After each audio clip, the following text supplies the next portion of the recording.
Di video kali ini Anda akan menyaksikan review film Searching yang dirilis pada tahun 2018. Film ini mendapatkan rating sebesar 7,6 versi IMDb. Dikisahkan sebuah keluarga beranggotakan sepasang suami istri bernama David dan Pamela, serta anak perempuan mereka yang bernama Margot tinggal di San Jose, California. Keluarga mereka baik-baik saja hingga akhirnya Pamela divonis menderita kanker lalu meninggal dan menyisakan David beserta Margot. Sejak Pamela meninggal, hubungan David dan Margot semakin jenuh. Singkat cerita, kini sudah saatnya bagi Margot untuk masuk SMA. Margot meminta izin pada ayahnya melalui aplikasi FaceTime, semacam video call, untuk mengerjakan tugas kelompok di rumah temannya. Margot mengatakan bahwa dia akan pulang terlambat dan dengan cepat mengakhiri percakapan mereka. Di saat David sedang menunggu Margot pulang, adik David sekaligus paman Margot yang bernama Peter menelpon David dan menanyakan hubungan kakaknya itu bersama Margot. Peter merasa bahwa hubungan kakaknya bersama keponakannya itu kurang harmonis, tetapi David lalu berkata bahwa mereka berdua sedang baik-baik saja. Peter kemudian menutup telepon dengan cepat karena ada tamu yang tiba-tiba saja datang dan memencet bel. Pembicaraan di antara mereka berdua pun berakhir.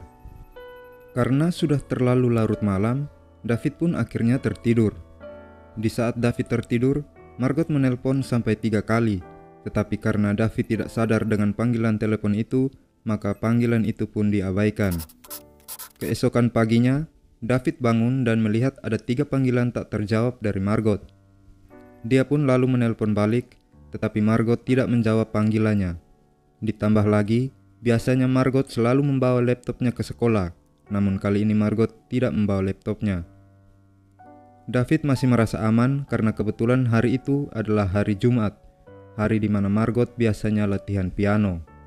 Mungkin saja Margot tidak membawa laptopnya karena dia akan pergi berlatih piano. David lalu menghubungi guru piano Margot dan meminta izin untuk berbicara dengan Margot. Tetapi anehnya, guru Margot mengatakan bahwa Margot sudah tidak berlatih piano sejak 6 bulan lalu. Artinya Margot tidak ada di tempat les piano. David kemudian memeriksa email lamanya bersama Margot. Di dalam email tersebut, Margot mengaku selalu mengikuti les pianonya tanpa absen dan tidak menunggak uang pembayaran selama 6 bulan. Tetapi kenyataannya sekarang, guru les piano Margot mengatakan bahwa Margot sudah tidak ikut les piano sejak 6 bulan lalu. Email terbarunya juga sejak pagi tadi hingga sekarang tidak dibalas oleh Margot. David lalu menghubungi teman baik Margot bernama Isaac. Tetapi yang mengangkat telepon itu adalah Ibu Isaac. Ibu Isaac mengatakan bahwa Isaac pergi camping dan baru akan pulang esok paginya. Jadi sudah pasti Margot juga diundang untuk ikut camping tersebut dan baru pulang esok paginya. Keesokan paginya, Isaac lalu menelpon David dan mengatakan bahwa Margot tidak ikut camping bersama. Isaac sempat bertemu Margot kemarin dan mengajak camping bersama, tetapi Margot malah menolak dan merespon dengan pergi begitu saja. Sadar akan adanya bahaya yang menimpa Margot, David lalu melaporkan kejadian ini kepada polisi. Pihak kepolisian lalu menugaskan seorang detektif bernama Rosemary untuk membantu David mencari Margot. Di saat berbincang dengan Rosemary, David membuka setiap sisi dunia maya untuk mencari keterangan tentang detektif yang membantunya ini. Rosemary merupakan seorang detektif handal yang mendapatkan penghargaan serta pernah ikut ambil bagian sebagai relawan dalam membangun kembali klinik yang rusak. Artinya, David mendapatkan bantuan dari seorang detektif yang kompeten dan baik hati. Detektif Rosemary lalu meminta tolong pada David untuk menceritakan semua kebiasaan Margot dan siapa saja yang dekat dengan Margot. David yang kebingungan karena selama ini tidak terlalu dekat dengan Margot, akhirnya memeriksa laptop Margot. Lewat laptop Margot, David memaksa masuk akun Facebook Margot dan mencari data teman-teman yang mungkin saja aktif berhubungan dengan Margot. Satu persatu dicek dan David serta Rosemary belum menemukan titik terang. Apalagi menurut pengakuan teman-temannya, Margot selalu suka menyendiri sehingga teman-temannya merasa canggung untuk mendekati dirinya. Penyelidikan terus berlanjut dan terdapat rekaman CCTV di jalan yang secara kebetulan menangkap aktivitas Margot pada Jumat malam.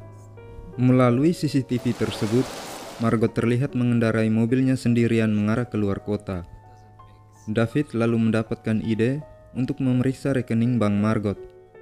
Ternyata Margot selama ini menabung semua uang jajan dan juga uang pembayaran les piano. Total tabungannya adalah $2.500 dan sudah ditransfer ke rekening bernama Venmo 6 hari sebelum kejadian. Dan rekening bernama Venmo ini sudah tidak aktif sekarang.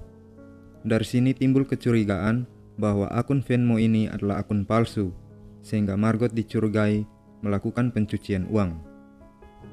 Hal ini diperkuat dengan penemuan detektif Rosemary terkait sebuah SIM bernama Rachel June, tetapi menggunakan foto Margot.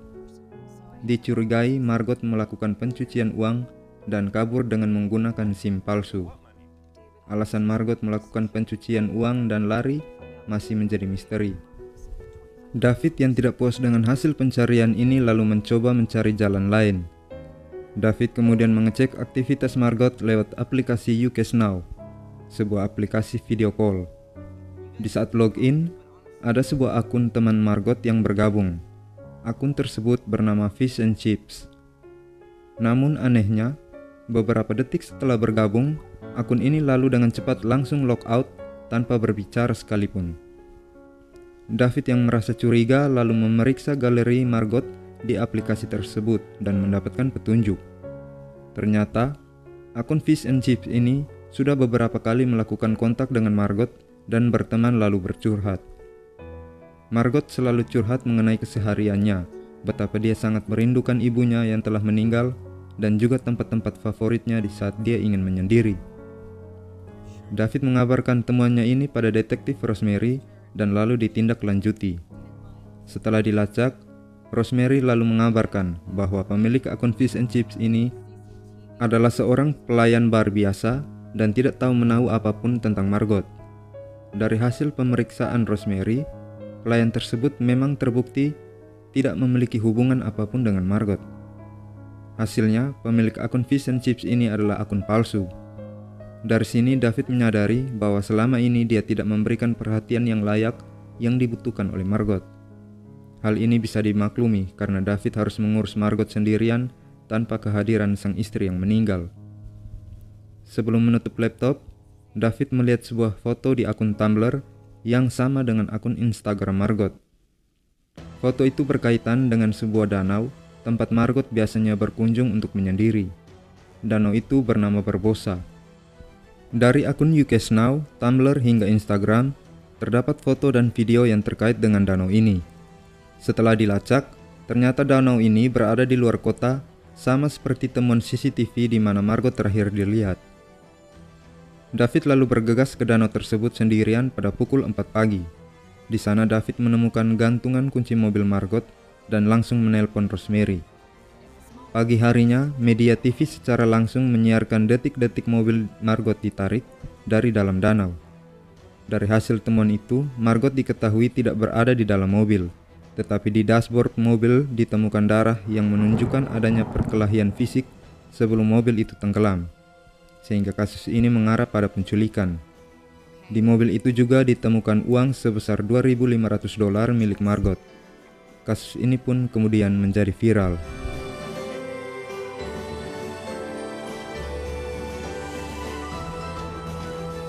David yang putus asa lalu pergi bertemu dengan salah satu teman Margot, tetapi karena tidak puas dengan keterangan yang diberikan, maka David memukul teman Margot tersebut, dan bertambah virallah kasus ini. Rosemary yang melihat pertengkaran tersebut kemudian bertengkar dengan David, karena menurutnya David sudah keterlaluan. Di sela-sela pertengkaran mereka, putra Rosemary yang bernama Robert tiba-tiba masuk, dan saat itu juga diusir oleh Rosemary. Berlanjut ke pencarian Margot, semua temuan di dalam mobil difoto dan disebarluaskan di dunia maya. David yang tidak sengaja membuka salah satu media dunia maya kemudian menemukan sebuah foto yang dirasanya tidak asing. Tampak di foto tersebut ada sebuah jaket dengan lambang yang sering dilihatnya. Lambang di jaket tersebut ternyata sama persis dengan lambang jaket adiknya Peter. David lalu memeriksa chat Peter dan Margot, dan ternyata dari chat tersebut diindikasikan bahwa Peter dan Margot kemungkinan besar memiliki hubungan yang lebih dari sekedar paman dan keponakan.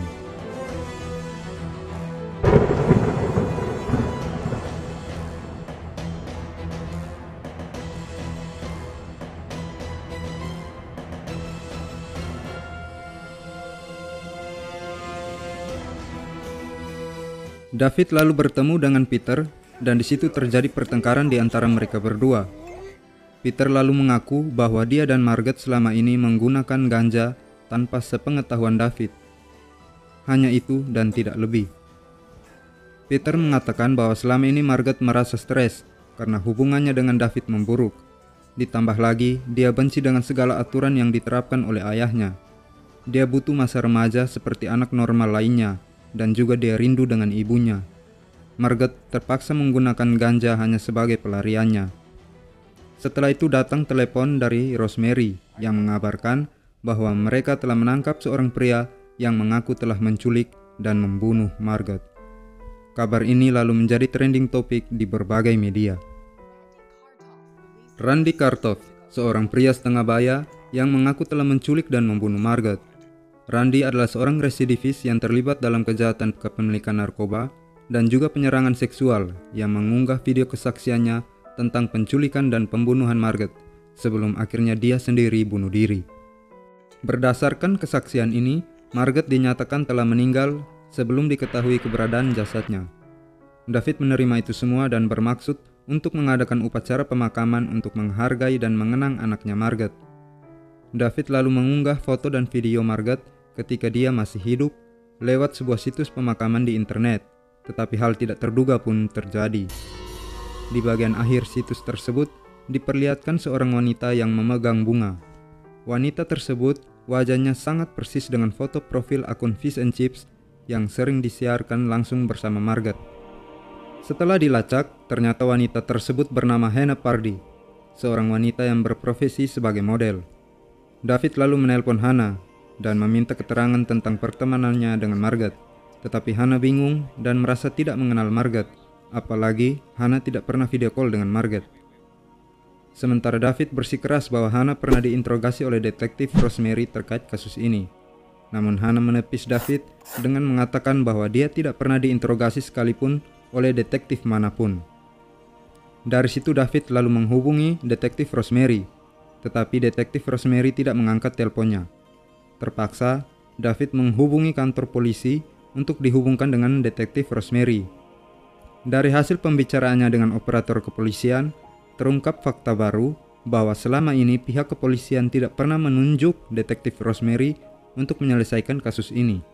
Malahan, detektif Rosemary lah yang mengajukan dirinya sendiri untuk menyelesaikan kasus ini.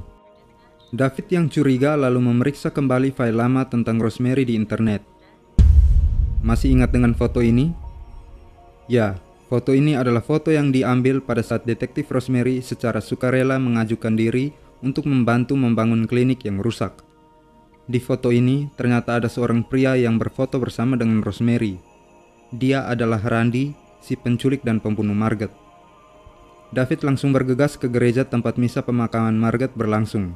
Dan di sana dia bertemu dengan detektif Rosemary. Tidak hanya itu, ternyata David sudah membawa beberapa orang anggota polisi untuk menangkap Rosemary. Inilah fakta yang terjadi saat Margot mulai menghilang pada Jumat malam. Pada Jumat malam itu, Margot sengaja membohongi David bahwa dia ingin mengerjakan tugas kelompok hingga larut malam. Ternyata Margot ingin pergi ke Danau Barbosa.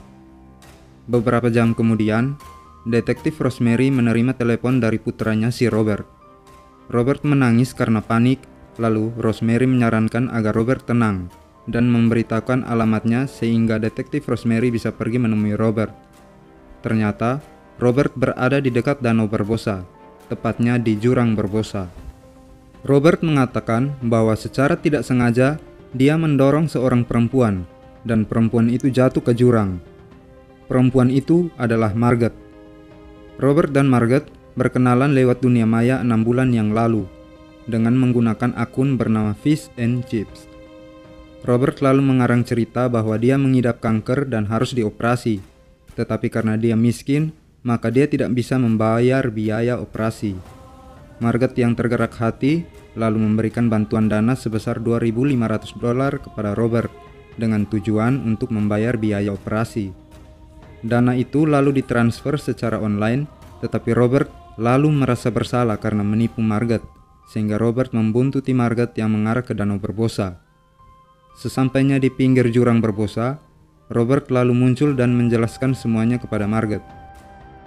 Tetapi karena Margot merasa tertipu dan ketakutan, kemudian berteriak dan memukul Robert.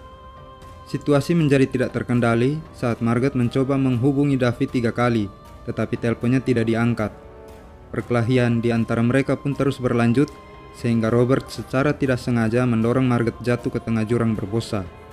Sesampainya Rosemary di tempat kejadian tersebut, dia hanya melihat putranya sendirian. Robert mengatakan bahwa Margot terjatuh ke tengah jurang.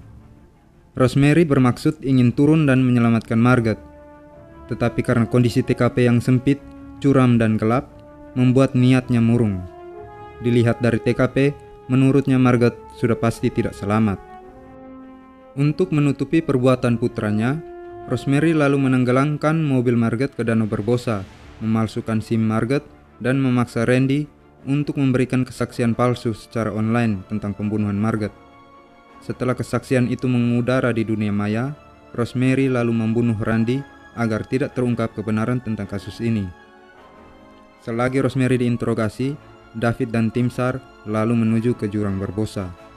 Pencarian pun dilakukan dan Margot dinyatakan masih hidup di tengah jurang tersebut. Margot ternyata bisa bertahan hidup hanya dengan meminum air hujan selama beberapa hari. Margot bisa sembuh setelah dirawat di rumah sakit dan kemudian kembali beraktivitas seperti biasa bersama dengan ayahnya. Cerita pun selesai.